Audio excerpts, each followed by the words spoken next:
Ya piknikte salıncağa binerdim, salıncağa. Takip et beni.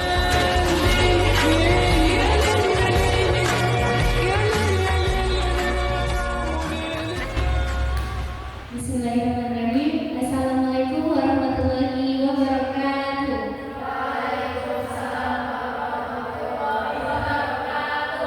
Alhamdulillahirabbil alamin wa bihi nasta'in wa ala umuri dunya waddin. Wassalatu wassalamu ala asrofil anbiya'i wal mursalin wa ala alihi wa sahbihi ajma'in amma ba'du. Yang terhormat Abah Kiai Haji MTUL Albad Ma'azujatil Karimah Umi Kiai Haji Anissa, serta yang terhormat Abi Kiai Haji Dedi Anandia wa Ma'azujatil Jamilah Umi Kiai Haji Irmanilati As-Solihiyah Hamidah, serta tidak ketinggalan pula teman-teman yang berkenan hadir pada hari ini. Semoga dengan kita berkumpul menjadi amalan solihah malam bulan. Amin ya rabbal alamin. Sebelum kita mulai, izin boleh pantun dulu. Nanti kalau saya bilang kalian jawab cakep ya. Biar semuanya juga tambah cakep. Oke. Beli ketan ke pasar kelinci. Ketan dicampur coklat Belgia. Hadirin sekalian, selamat pagi. Semoga selalu senang dan bahagia. Ya, hari ini kita berkumpul di sini bukan hanya untuk berkumpul ataupun bertemu, tapi kita ingin memberikan pengajaran ataupun memberi beberapa materi yang insya Allah walaupun sedikit tapi bermanfaat. Nah, pada kesempatan kali ini saya juga percaya bahwa setiap orang yang ada di sini tentu memiliki cerita, pengalaman, ide ataupun wawasan. Alhamdulillah, kesempatan kali ini kita sama-sama belajar dalam sosialisasi mengembangkan keterampilan komunikatif yang efektif. Santri berbicara membuka jiwa, mengubah dunia. Oke, selamat pagi semuanya. Sebelum mulai ke materi, boleh kenalan dulu. Apa ada yang udah kenal? Perkenalkan, nama saya Anissa Fadila, asal saya dari Jakarta. Lalu saya jurusan di kampus Universitas Tolong itu komunikasi dan penyiaran Islam. Nah, saya juga dulu, nggak dulu sih, 3 tahun yang lalu mondok di sini angkatan 24. Terus juga di kamar 1 kamarnya Mbak Ana sama Mbak Japina. Oh iya. Oke. Perkenalannya cuma segitu aja ya. Kita lanjut materi. Materi yang mau dibahas yaitu dari kata ke hati. Membangun hubungan melalui interaksi yang efektif dengan komunikasi interpersonal. Kenapa sih itu dari kata ke hati? Di sini tuh pasti ada yang suka curhat ya. Ada yang suka curhat atau suka ngedengerin curhatannya orang. Nah, itu berarti kita bisa belajar teman-teman kalau kata-kata yang kita sampaikan, kata-kata yang kita dapatkan itu bisa masuk ke dalam hati kita. Kalau kita lagi sedih, kita bisa curhat sama teman kita dan itu akan membangun hubungan melalui interaksi yang efektif. Nah, apa sih komunikasi interpersonal itu? Ada yang udah tahu komunikasi interpersonal? Berarti Allah ngasih kesempatan kita buat ketemu di sini biar tahu apa sih komunikasi interpersonal itu. Jadi komunikasi interpersonal adalah proses pertukaran informasi, perasaan, ide ataupun gagasan antara 2 orang atau lebih. Dan itu tuh biasanya meliputi interaksi komunikasi verbal dan non-verbal. Terjadi dalam konteks sosial di mana individu dapat saling memahami dan membangun hubungan.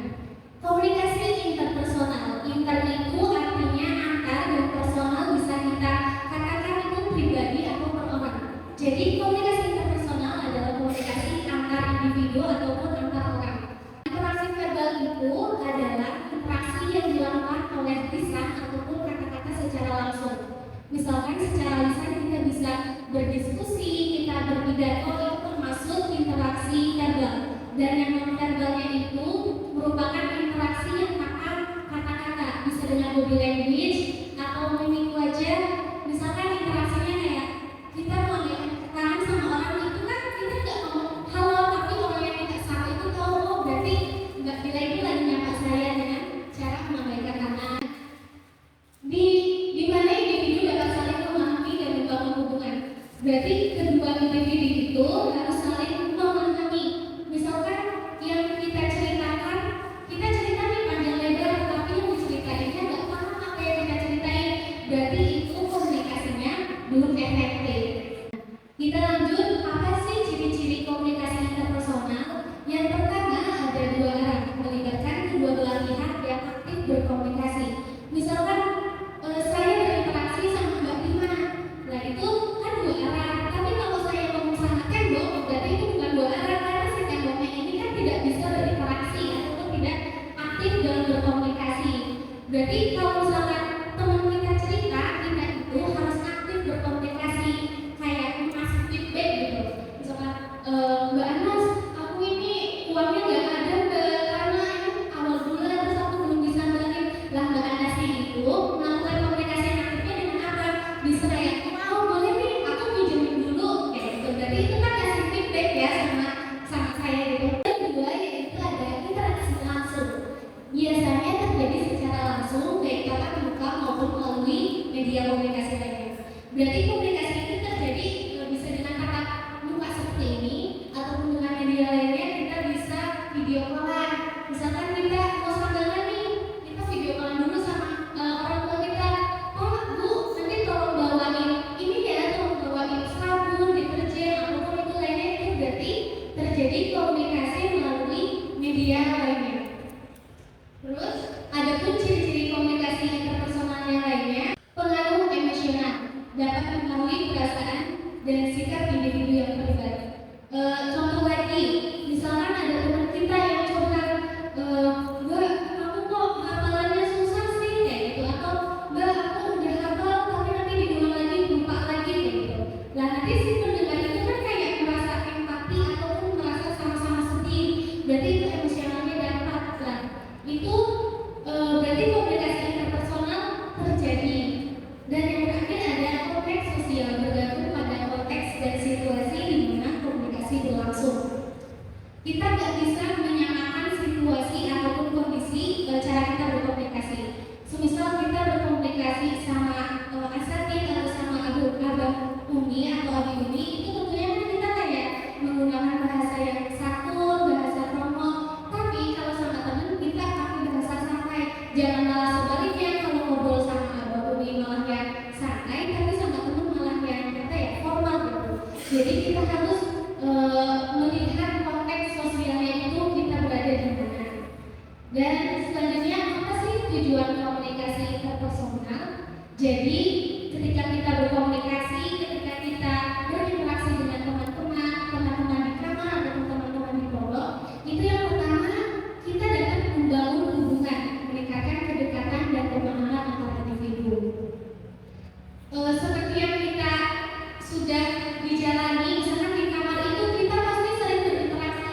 Semakin kita sering berinteraksi, berarti kita akan punya kedekatan khusus gitu. Walaupun tadinya saya sama Mbak Anas nggak kenal, tapi jadi kedekatan atau sering berkomunikasi jadi dekat gitu. Walaupun yang tadinya tuh kayak kayaknya Mbak Rahma itu orangnya judes, tapi ternyata pas aku berkomunikasi sama Mbak Rahma itu, oh enggak, ternyata orangnya itu ada ya, ternyata orangnya itu ramah.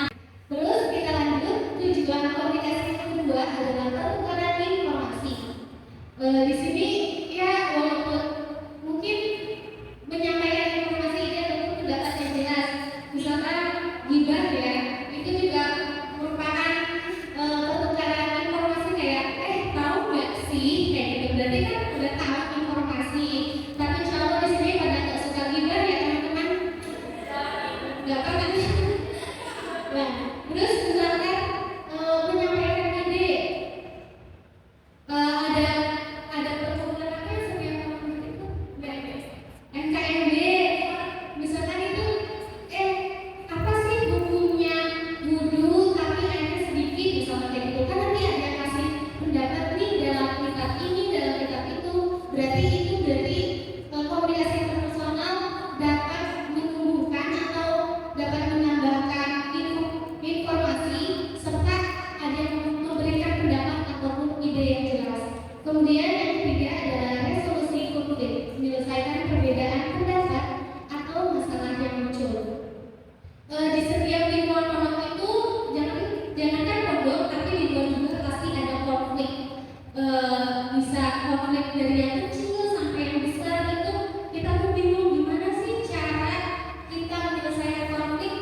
dengan cara rapat ya, kita ada rapat kamar, ada rapat pengurus, itu tuh berarti dapat menyelesaikan suatu perbedaan pendapat. Selanjutnya yaitu hambatan komunikasi. Kalau misalkan komunikasi itu pasti ada beberapa penghambatnya. Yang pertama ada perbedaan budaya, prasangka, dan gangguan fisik atau emosional. Contohnya saya ambil perbedaan budaya ya. Dulu saya menulis di sini tuh jujur nggak paham bahasa Jawa. Jadi setiap orang yang ngomong mbak-mbaknya kayak contoh apa ya, mbak minder itu apa kayak gitu. Jadi minta tahu ke teman. Dulu ada sepupu saya, jadi sepupu saya itu yang suka mentranslatekan. Nah itu kan berarti jadi menghambat komunikasi. Misalkan mbak pengurus itu ngomong pakai lebar, pakai bahasa Jawa, mbak maaf aku nggak paham mbak ngomong apa, jadi si mbak pengurus itu harus mentranslate ulang pakai bahasa Indonesia. Berarti itu kan menjadi faktor penghambat. Nah kita kalau udah tahu, terus karena nih ada problematika yang perbedaan saya itu kira, berarti lagi sambangan kayak gini. Di kamar satu itu ada yang sambangan, terus saya disuruh kayak gini. Teteh tolong ambilin gedang, gedang. Nah kalau yang saya tahu itu gedang itu pepaya. Kalau di sini gedang itu nah, kan nggak ada pepaya. Aku bilang loh, mbak nggak ada gedang, ini adanya pisang. Ya iya pisang itu gedang kan, itu jadi hambatan komunikasi karena perbedaan budaya.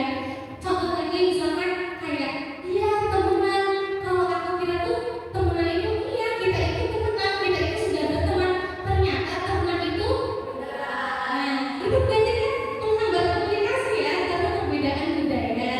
Jadi kalau ada teman kita yang nggak paham bahasa, itu harusnya kita melihat nih, oh ini kayaknya salah tangkap, salah paham, berarti harus diluruskan. Selanjutnya yaitu keterampilan yang diperlukan. Jadi kita sebagai orang yang berkomunikasi harus memiliki kemampuan mendengarkan yang aktif, empati, dan keterampilan berbicara yang jelas. Jadi kalau ada teman kita yang nggak curhat sama kita, kitanya jangan malah tidur, jangan malah kayak orang itu kok cerita terus nih, jadi nggak mau mendengarkan, itu nggak boleh. Kita harus memiliki rasa empati, karena siapa tahu kamu itu sebagai tempat pulang atau tempat ceritanya seseorang gitu. Nah dengan kita dapat memiliki kemampuan yang aktif, insya Allah teman kita itu yang kita cerita, aku nanti mau cerita lagi ya sama dia, soalnya dia kalau aku ceritain itu kayak ngasih feedback, ngasih pendapat. Siapa tahu dengan kita mendengarkan cerita orang lain itu merasa bahwa hidup dia itu masih memiliki arti di hatinya mereka. Nah selanjutnya kesimpulan. Jadi komunikasi interpersonal yang telah kita jelaskan itu contohnya di lingkup pondok pesantren adalah kunci untuk menciptakan lingkungan yang kondusif bagi pembelajaran dan perkembangan karakter santri.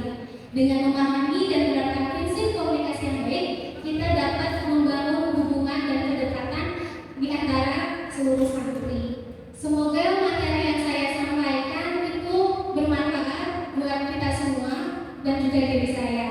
Dan sebelum mengakhiri, saya mau pantun. Beli bakso, beli tahu. Nggak perlu, pokoknya I love you. Terima kasih. Assalamualaikum warahmatullahi wabarakatuh. We don't talk anymore. I'd like to make